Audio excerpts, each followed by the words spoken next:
আমরা পেয়েছি প্রখ্যাত মিউজিক ডিরেক্টর মিস্টার প্রসেনজিৎ চক্রবর্তীকে। 23শে সেপ্টেম্বর 2022 সারা পশ্চিমবঙ্গ ব্যাপী রিলিজ হতে চলেছে একটি মিষ্টি প্রেমের মধুর ছবি সমীর পণ্ডিতের দিওয়ানি। দিওয়ানি ছবি নিয়ে অনেক দর্শক উৎসুক রয়েছে, বিশেষ করে এই ছবির একটা সম্পদ গান। আমি সরাসরি মিউজিক ডিরেক্টর দিওয়ানির প্রসেনজিৎ দার কাছে চলে যাই। প্রসেনজিৎ দা, এই ছবির গান সুর করে আপনি কতটা আনন্দ পেয়েছেন? আপনি কি আশাবাদী এই ছবির গান মানুষের কাছে অনেকটা মনোগ্রাহী হবে? আমি তো গান নিয়ে আশাবাদী, তার সাথে আমি এও আশাবাদী যে ছবিটা খুব সুন্দর হয়েছে এবং খুব ভালো মেকিংস হয়েছে, একদম স্মার্ট মেকিংস।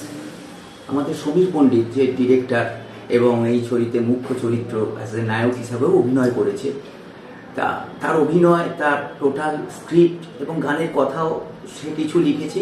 একটি গান লিখেছে গৌতম সুস্মিত, আর গানগুলো গেয়েছে কুমার শানু, অভিক, নৈরিতা। খুব সুন্দর গেয়েছে, গল্পটাও খুব সুন্দর ছিল, এমনিও